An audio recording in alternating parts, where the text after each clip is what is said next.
अगर आपका अभी भी सिलेबस पूरा नहीं हुआ है और एग्ज़ाम पास में आ गया है, तो ये वीडियो आपके लिए लाइफ चेंजिंग हो सकती है। इस वीडियो के अंदर मैं आपको बताऊंगी कि आप कैसे स्मार्ट तरीके से और बिना स्ट्रेस के कैसे स्ट्रेटजी के साथ स्टडी करें कि आप अपना सिलेबस भी पूरा कर लें और अच्छे मार्क्स भी ले आए। तो हेलो दोस्तों, welcome to my YouTube channel. कैसे हो सब? आई होप आप सभी बहुत मस्त होंगे और अपनी तैयारी के अंदर व्यस्त होंगे। तो आज की वीडियो के अंदर मैं बताऊंगी कि आप अपने सिलेबस को कैसे कवर करें, या जो भी आपको सिलेबस इतना अथाह सागर लग रहा है या लेंथी लग रहा है, तो उनको किन स्ट्रेटजी के साथ आप तैयार करें कि आपका सिलेबस पूरा हो जाए। तो वीडियो को शुरू करने से पहले आप चैनल पर नए हैं तो चैनल को सब्सक्राइब और वीडियो को लाइक करना। और वीडियो को सबसे पहले शुरू करते हैं कि आप जिस भी एग्जाम की तैयारी कर रहे हैं, मान लो महिला पर्यवेक्षक की, एलडीसी की, या किसी भी एग्जाम की तैयारी कर रहे हैं, तो मेरा मानना है कि आपका एग्जाम से 1.5 महीने या 2 महीने पहले आपका सिलेबस पूरा हो जाना चाहिए। लास्ट का टाइम है वो रिवीजन का टाइम होता है, और बहुत से लोगों ने कर भी लिया होगा। अब जिन्होंने नहीं किया है वो क्या करें? तो सबसे पहली बड़ी बात होती है कि आपको सिलेबस को देख कर डर लगता है कि इतना बड़ा सिलेबस है तो कैसे पूरा होगा। तो आपको पहले खुद पर भरोसा रखना है कि मैं कर सकता हूँ या कर सकती हूँ। सबका सिलेबस देख के यही मन में आता है सबको कि सिलेबस होगा या नहीं होगा। तो ये फीलिंग्स आपके लिए कोई अलग नहीं है, सबको यही फीलिंग्स आती है। तो आपको पहली बात है कि डरना नहीं है। दूसरा सबसे बड़ा बात होती है कि जब भी आप एग्जाम देने जाते हैं, तो एग्जाम हॉल के बाहर जब आप भीड़ देखते हैं, तो आपको लगता है कि इतनी भीड़ है, इतना पेपर देने वाले हैं, तो मेरा तो पता नहीं नंबर आएगा या नहीं आएगा, नंबर ऑफ वैकेंसीज बहुत कम है।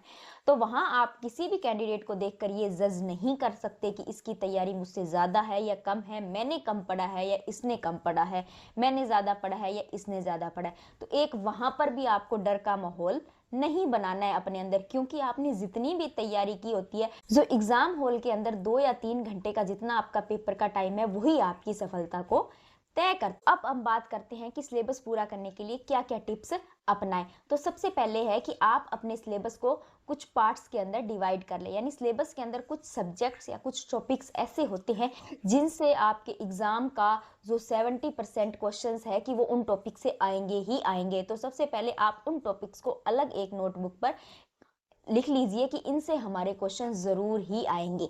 उसके बाद में दूसरा नंबर टिप्स है कि आपका जो भी आप लास्ट ईयर्स पेपर को देखकर एनालिसिस कर कर अपनी तैयारी करते हैं, तो आपको पीवाईक्यू के अंदर क्या करना है कि लास्ट ईयर से पीछे पीछे जाते हुए आपको अपने वो पेपर्स देखने। ऐसे नहीं कि आप पीछे 10 साल, फिर 9 साल, 8 साल ऐसे देखें, यानी जो लास्ट ईयर का पेपर हुआ ज्यादातर, तो उसी को आधार मानकर ही तैयारी करनी होती है, उसी को आधार मानकर ही सिलेबस पूरा करना होता है। यानी उसमें जिन टॉपिक से ज्यादा क्वेश्चन या मोस्टली क्वेश्चन आए हैं, उन टॉपिक्स पर ज्यादा फोकस करना है। उसके बाद में आता है कि डेली का टारगेट रखो, और टारगेट भी अचीव करने वाला रखो। ऐसा नहीं कि आप जोश जोश के अंदर ऐसा टारगेट बना रहे हो जो कंप्लीट नहीं कर पाओगे।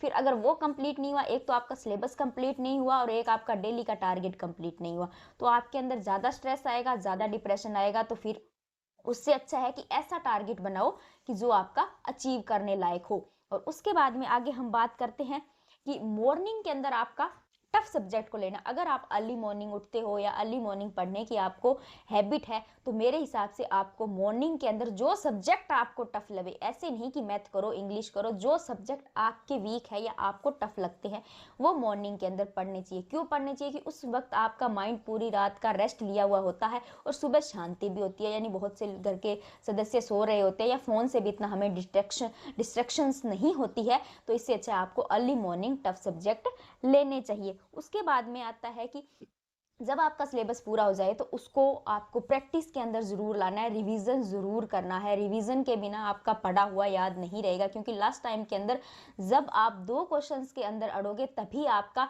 रिवीजन काम आएगा। तो सिलेबस को टारगेट के हिसाब से अचीव करो। उसके बाद में हम आगे बात करते हैं कि आपको अपने सिलेबस के अंदर 80-20 वाला रूल फॉलो करना है। तो ये क्या रूल है? 80-20 का रूल ये होता है कि हर सब्जेक्ट के अंदर 80% ऐसा मैटर होता है जहां से क्वेश्चन आएंगे, और 20% ऐसा मैटर होता है जहां से क्वेश्चन आने के चांसेस बहुत कम या ना के बराबर होते हैं। तो आपको उस 80% को इतना मजबूत करना है कि उससे क्वेश्चन आए तो मेरा गलत नहीं होगा।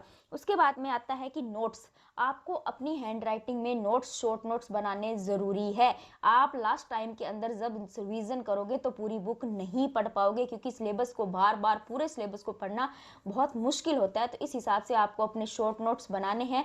वो शॉर्ट नोट्स जब आप बना लोगे तो लास्ट टाइम में वही आपके लिए की पॉइंट का काम करेंगे। उसके बाद में बात करते हैं टेस्ट की। तो टेस्ट देना आपके लिए नेसेसरी ही है, क्योंकि जिन लोगों का सिलेबस पूरा हो गया तो वो तो अब टॉपिक वाइज टेस्ट देंगे, क्योंकि जिन भी एग्जाम की तैयारी करने में अगले 2.5 से 3 महीनों के अंदर है, जिन भी एग्जाम की आप देंगे तो उनको अब आप टॉपिक वाइज भी दे सकते हो और फुल लेंथ टेस्ट भी दे सकते हो। तो आप टॉपिक वाइज दो और फुल लेंथ, मेरे हिसाब से आपको एक बार तो दोनों ही देने चाहिए। जिनका सिलेबस पूरा नहीं है वो पहले अपने सिलेबस पूरा करने पर फोकस करें, क्योंकि अभी आप टेस्ट, कुछ लोग कहते हैं कि सिलेबस पूरा तो कभी नहीं होता तो इसका मतलब टेस्ट भी ना दें क्या, लेकिन आपका कम से कम 75% 80% सिलेबस पूरा हो तभी टेस्ट देने का फायदा है, वरना आपके टेस्ट में नंबर कम आएंगे, सिलेबस भी पूरा नहीं है, रिवीजन आपका, सिलेबस पूरा नहीं है तो करोगे किसका, तो ये तो सब गोलमोल हो जाएगा। तो इससे अच्छा पहले अपने सिलेबस पर फोकस करो, उसका पूरा करो, बाकी स्ट्रेस मत लो। अगर अब भी आप अच्छे से स्ट्रेटेजी के साथ तैयारी करोगे तो आपका सिलेबस पूरा हो जाएगा। और thank you for watching and subscribe my channel. Thank you.